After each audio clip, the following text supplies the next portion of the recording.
Bismillahirrahmanirrahim. Assalamualaikum warahmatullahi wabarakatuh.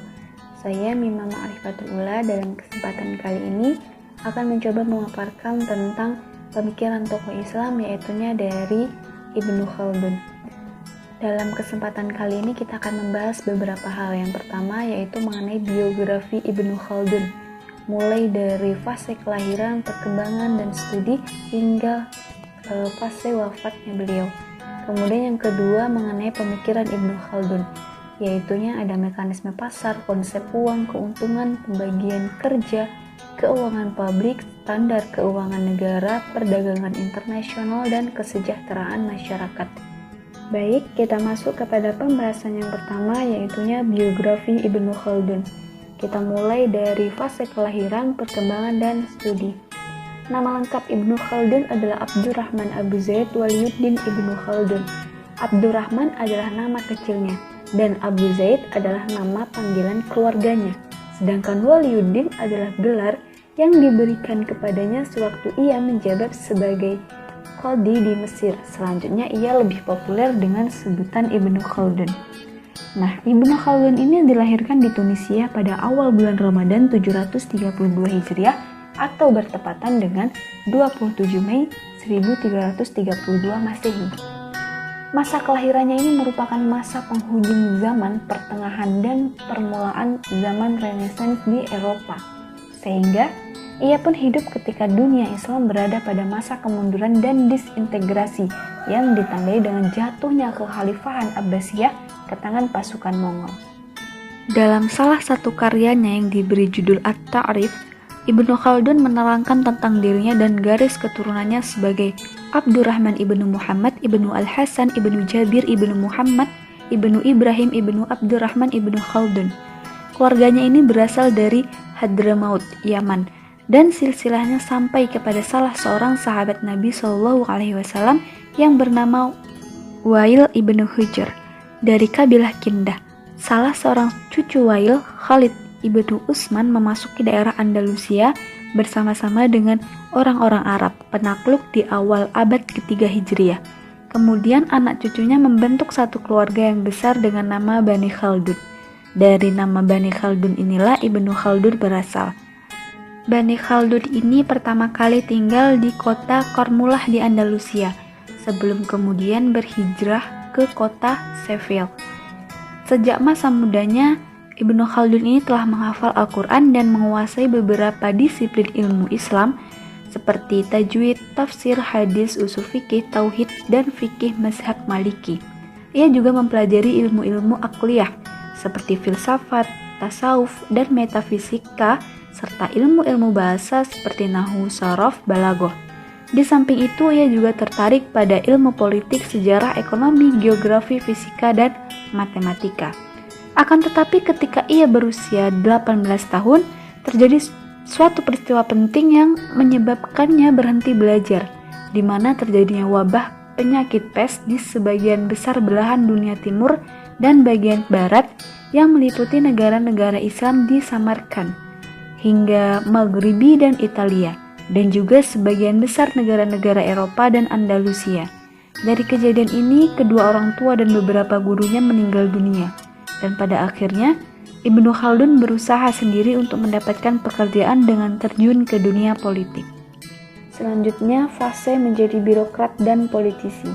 Pada masa pemerintahan Tafkarin 751 Hijriah atau 1350 Masehi, Ibnu Khaldun berhasil menduduki jabatan pertamanya sebagai seorang kitabah al-alamah, yaitu penulis kata-kata Alhamdulillah dan Asyukurillah di antara tulisan basmalah dan surat selanjutnya.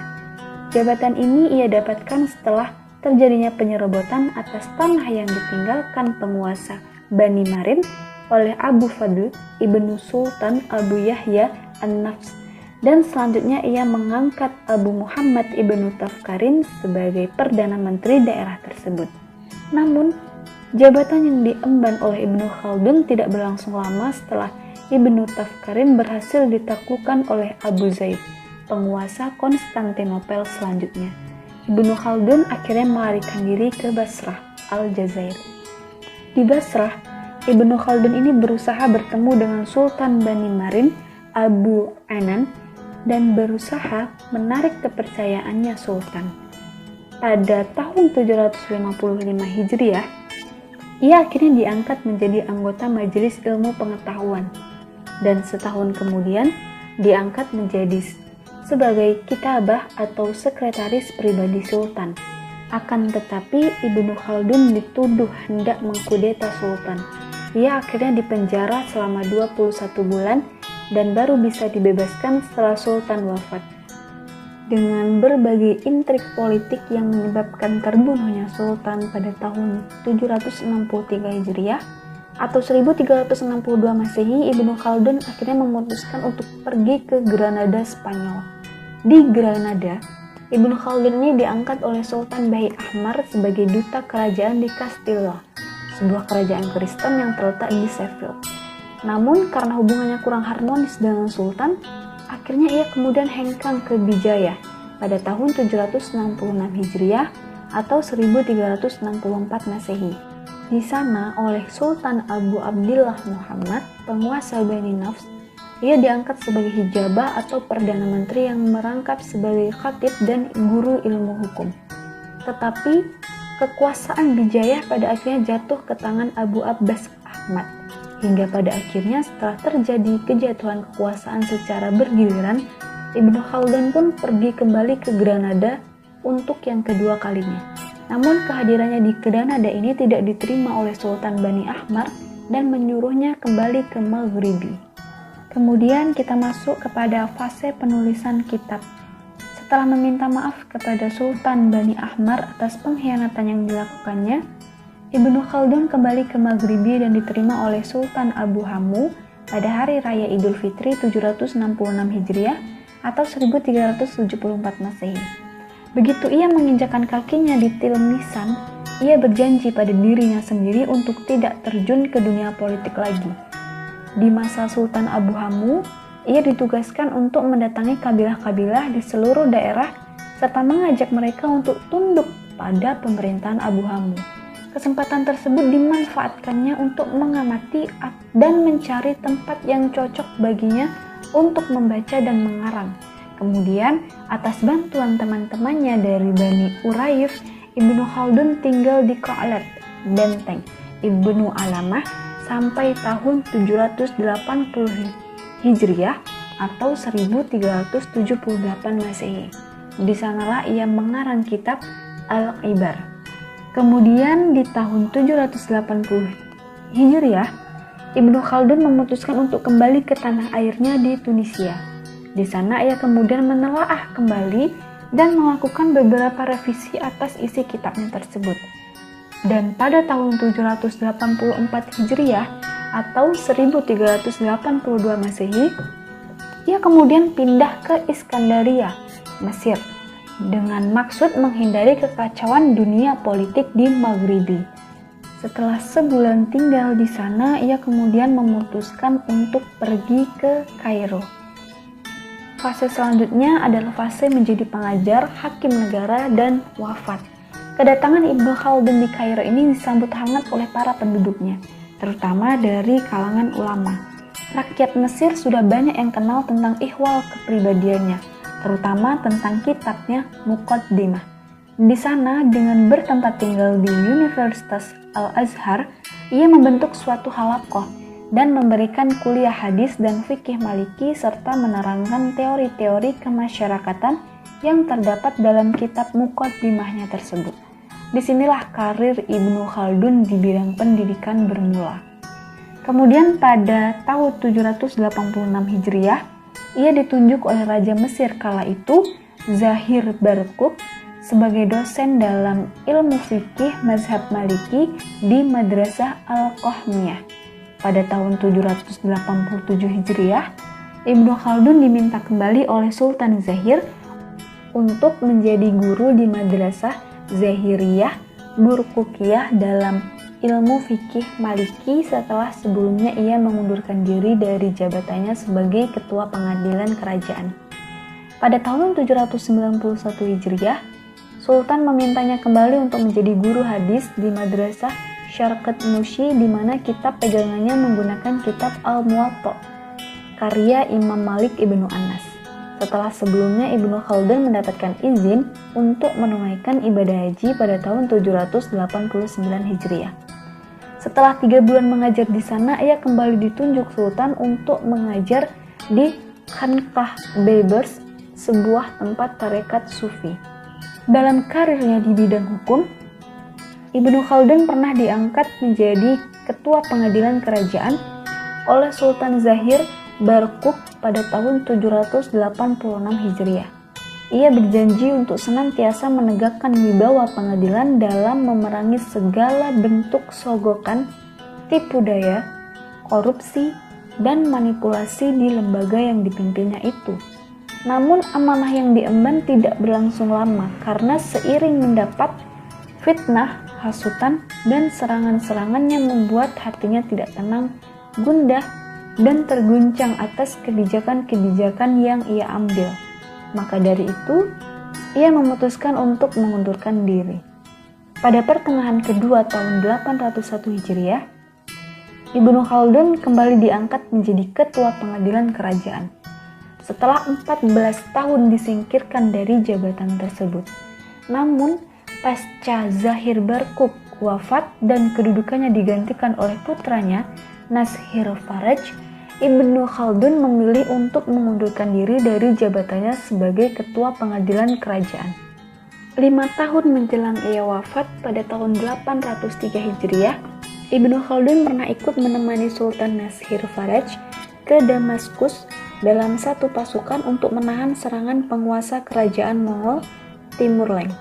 Setelah kembali ke Kairo, ia kembali ditunjuk untuk mengemban amanah sebagai ketua pengadilan kerajaan hingga akhir hayatnya. Ibnu Khaldun meninggal dunia pada tanggal 26 Ramadan 808 Hijriah atau bertepatan dengan 16 Maret 1406 Masehi dalam usia 74 tahun menurut hitungan Masehi atau 76 tahun menurut hitungan Hijriah, dengan meninggalkan karya besarnya yaitu Kitab Al-Ibar, Muqaddimah, dan Kitab At-Ta'rif. Dan karya paling monumental yang pernah ditorehkan oleh Ibnu Khaldun adalah Muqaddimah. Di dalam buku tersebut terdapat pembahasan teori-teori sosial kemasyarakatan, sejarah, geografi, pemerintahan, politik, ekonomi, budaya, hukum, dan berbagai disiplin ilmu pengetahuan lainnya. Pembahasan selanjutnya kita memasuki pembahasan mengenai pemikiran Ibnu Khaldun. Yang pertama yaitunya mekanisme pasar.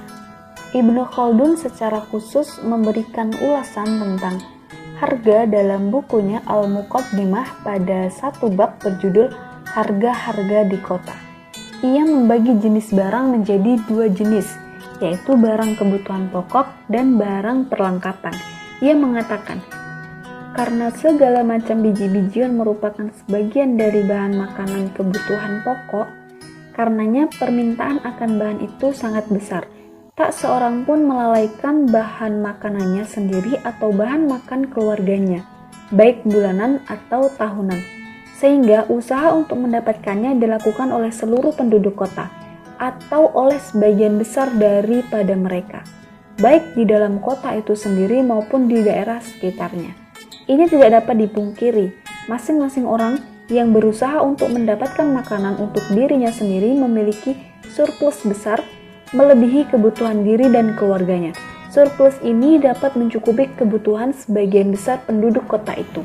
Tidak dapat diragukan, penduduk kota itu memiliki makanan lebih dari kebutuhan mereka. Akibatnya harga makanan seringkali menjadi murah. Di kota-kota kecil dan sedikit penduduknya, bahan makanan sedikit karena mereka memiliki suplai kerja yang kecil. Dan karena melihat kecilnya kota, orang-orang khawatir kehabisan makanan. Karenanya mereka mempertahankan dan menyimpan makanan yang telah mereka miliki. Persediaan itu sangat berharga bagi mereka, dan orang-orang yang mau membelinya haruslah membayar dengan harga tinggi. Di lain pihak, permintaan terhadap bahan-bahan pelengkap mewah akan meningkat sejalan dengan berkembangnya kota dan berubahnya gaya hidup. Bila suatu tempat telah makmur, padat penduduknya dan penuh dengan kemewahan, di situ akan timbul kebutuhan yang besar akan barang-barang di luar barang kebutuhan sehari-hari. Tiap orang berusaha membeli barang mewah itu sesuai dengan kesanggupannya. Dengan demikian, persediaan barang tidak mencukupi kebutuhan. Jumlah pembeli meningkat sekalipun persediaan itu sedikit. Sedang orang kaya berani membayar tinggi sedang kebutuhan mereka makin besar. Dan ini, sebagaimana Anda lihat, akan menyebabkan naiknya harga. Selanjutnya, ia menjelaskan pula pengaruh meningkatnya biaya produksi karena adanya pajak dan pungutan-pungutan lain di kota. Pada sisi penawaran, ketika pengenaan biaya pajak dan bea cukai berjumlah besar di sebuah kota yang dilakukan oleh para pengumpul pajak demi keuntungan bagi kepentingan diri mereka, maka harga di kota akan lebih tinggi ketimbang di padang pasir karena tidak adanya pengenaan pajak pada barang-barang yang dijual di padang pasir. Akibatnya, pengenaan pajak ini akan meningkatkan harga jual, sehingga akan mengakibatkan kenaikan harga. Pada bagian lain, Ibnu Khaldun juga mengkaji akibat-akibat yang ditimbulkan dari naik turunnya harga, serta menjelaskan bahwa keuntungan yang wajar akan mendorong tumbuhnya perdagangan dan sebaliknya. Menurutnya, akibat dari rendahnya harga yang terjadi secara drastis akan merugikan pengrajin atau produsen dan pedagang serta mendorong mereka keluar dari pasar. Sedangkan akibat dari tingginya harga yang secara drastis akan merugikan konsumen. Berikut perkataan Ibnu Khaldun, karena itu lihatlah bahwa kerendahan harga yang melampaui batas akan merugikan mereka yang berdagang dalam barang-barang yang harganya turun itu. Kenaikan yang melampaui batas juga merugikan, sekalipun dalam hal-hal yang luar biasa, di mana akan mengakibatkan penumpukan kekayaan. Kemakmuran akan terjamin dengan sebaik-baiknya oleh harga yang sederhana dan cepat lakunya di pasar. Dengan demikian, Ibnu Khaldun telah mengidentifikasi sejak lama sebelum Adam Smith dan kalangan barat lainnya membuat teori semacam ini, bahwasanya kekuasaan permintaan dan penawaran sebagai penentu keseimbangan harga. Pemikiran selanjutnya yaitu konsep uang, emas dan perak. Ibnu Khaldun secara jelas mengemukakan bahwa emas dan perak selain berfungsi sebagai uang, juga digunakan sebagai medium pertukaran dan alat pengukur nilai sesuatu. Ia menuturkan sebagai berikut. Kemudian, Allah Ta'ala menciptakan dua logam mulia, emas dan perak sebagai ukuran nilai bagi semua akumulasi modal. Demikianlah penduduk dunia seringkali menganggapnya sebagai harta kekayaan dan hak milik. Dan bila dalam keadaan tertentu barang-barang lain dicari, itu tidak lain demi tujuan yang secara puncak hanya untuk memperoleh emas dan perak. Semua barang lain merupakan subjek bagi pergolakan pasar, kecuali emas dan perak. Keduanya merupakan dasar dari keuntungan, kekayaan, dan hak milik. Sejalan dengan apa yang dikemukakan Imam Al-Ghazali, Ibnu Khaldun ini mengatakan bahwa uang itu tidak harus mengandung emas dan perak. Hanya saja, emas dan perak dijadikan standar nilai uang, sementara pemerintah menetapkan harganya secara konsisten. Oleh karena itu, Ibnu Khaldun menyarankan agar harga emas dan perak itu konstan, meskipun harga-harga lain berfluktuasi. Pemikiran selanjutnya adalah keuntungan. Keuntungan, menurut Ibnu Khaldun, adalah nilai yang timbul dari kerja manusia, yang diperoleh dari usaha untuk mencapai barang-barang dan perhatian untuk pemiliknya. Oleh karena itu, kerja manusia merupakan elemen penting dalam proses produksi. Ibnu Khaldun mengutarakan, segala sesuatu berasal dari Allah, tetapi kerja manusia merupakan keharusan di dalam setiap keuntungan dan penumpukan. Ini jelas sekali, misalnya dalam pertukangan, di mana faktor kerja jelas kelihatan. Demikian juga penghasilan yang diperoleh dari pertambangan, pertanian, atau peternakan. Karena itu, kalau tidak ada kerja dan usaha, maka tidak akan ada hasil dan keuntungan. Teori nilai kerja Ibnu Khaldun ini kemudian juga diungkapkan oleh David Ricardo 4 abad kemudian. Dengan demikian, nilai kerja menempati poin sentral dalam teori produksi, dan Ibnu Khaldun juga mengharuskan dalam setiap penentuan biaya produksi, biaya tenaga kerja harus dimasukkan ke dalamnya, karena dengan adanya usaha dan kerja, laba dan keuntungan akan diperoleh. Dan bila tidak ada kerja, maka tidak akan ada produksi. Pemikiran selanjutnya adalah pembagian kerja. Ibnu Khaldun berpendapat bahwa apabila pekerjaan dibagi-bagi di antara masyarakat berdasarkan spesialisasi, menurutnya akan menghasilkan output yang lebih besar. Ibnu Khaldun mengatakan, tak seorang pun dengan sendirian memperoleh sejumlah gandum yang dibutuhkannya untuk makan. Namun, bila 6 atau 10 orang terdiri dari tukang besi atau tukang kayu untuk membuat alat-alat, dan yang lain bertugas menjalankan sapi, mengolah tanah, mengetam hasil tanaman, dan seluruh kegiatan pertanian lainnya, bekerja untuk memperoleh makanan secara terpisah-pisah atau terkumpul bersama, dan dengan kerja itu diperoleh sejumlah makanan. Jumlah itu akan dapat memenuhi kebutuhan penduduk beberapa kali lipat. Pekerjaan yang terkombinasi menghasilkan lebih banyak daripada kebutuhan dan kepentingan para pekerja. Konsep pembagian kerja Ibnu Khaldun ini berimplikasi pada peningkatan hasil produksi, dan 4 abad kemudian Adam Smith mengungkapkan kembali teori pembagian kerja ini. Ibnu Khaldun menyarankan adanya kerjasama yang saling menguntungkan dalam memenuhi kebutuhan ekonomi. Dalam teori ekonomi modern saat ini dikenal dengan teori comparative advantage. Pemikiran selanjutnya adalah keuangan publik. Pajak sebagai sumber utama pemasukan negara harus selalu dikelola dengan sebaik mungkin, sehingga dapat memberikan hasil yang maksimal, yang nantinya akan digunakan untuk memperbaiki kesejahteraan sosial rakyat. Karena itulah menurut Ibnu Khaldun, keberadaan Departemen Perpajakan sangat penting bagi kekuasaan raja. Jabatan ini berkaitan dengan operasi pajak dan memelihara hak-hak negara dalam masalah pendapatan dan pengeluaran negara. Jauh sebelum Adam Smith yang terkenal dengan hukum pajaknya, kesamaan, kepastian, kemudahan pembayaran, dan ekonomis dalam pengumpulannya. Ibnu Khaldun menekankan prinsip-prinsipnya tentang perpajakan dalam Muqaddimah dengan tegas. Penetapan pajak yang berprinsip pada keadilan merupakan suatu keharusan. Ia menjelaskan alasan-alasan untuk hal ini. Mengetahui bahwa tindakan tidak adil bagi kemakmuran rakyat mengurangi keinginan mereka untuk menghasilkan dan memperoleh kemakmuran, dan jika keinginan itu hilang, maka mereka akan berhenti bekerja.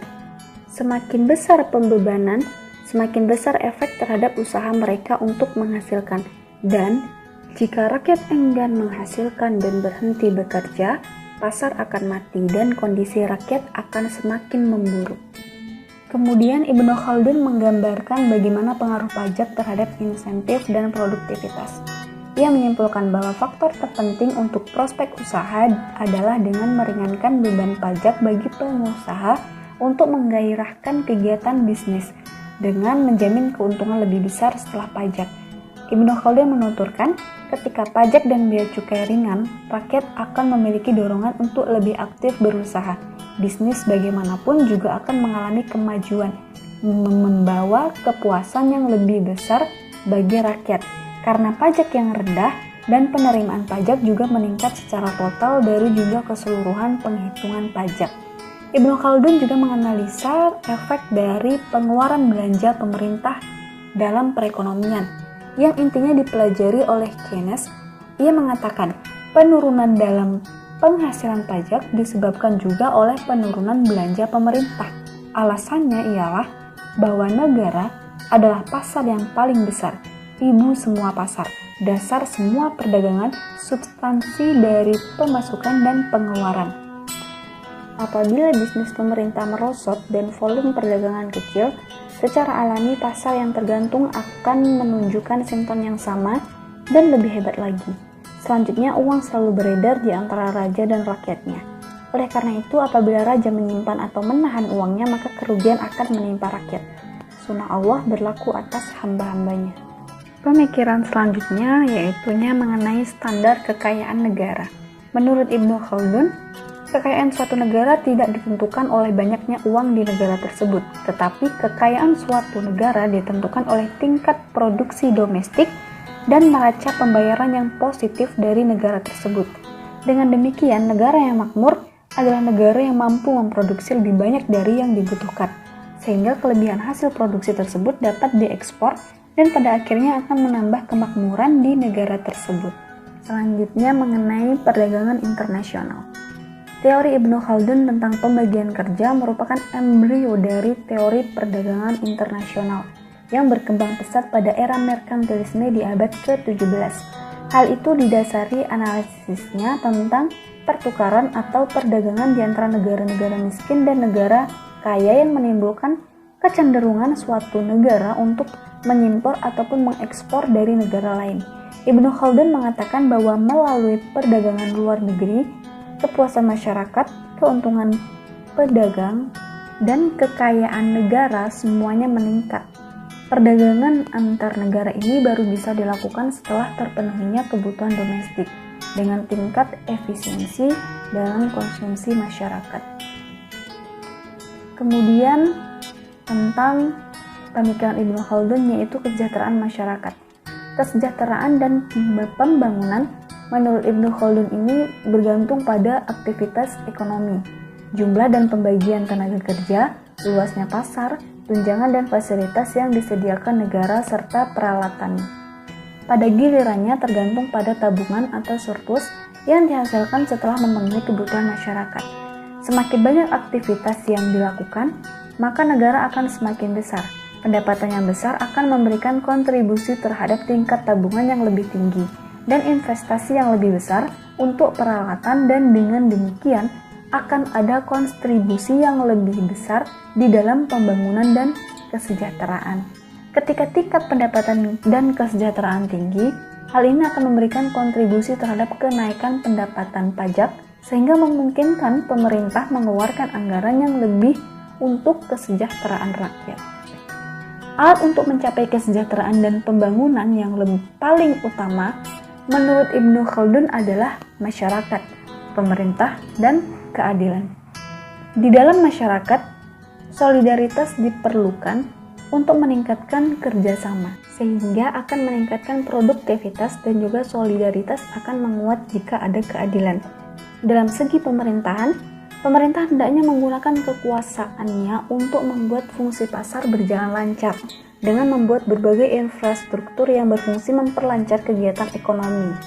Negara juga harus berorientasi pada kesejahteraan rakyat, memiliki kebijakan anggaran, menghargai hak milik masyarakat, dan menghindari pungutan pajak yang memberatkan. Demikianlah penjelasan mengenai pemikiran salah satu tokoh Islam, yaitunya Ibnu Khaldun. Terima kasih sudah mendengarkan. Maaf jika ada kesalahan. Wassalamualaikum warahmatullahi wabarakatuh.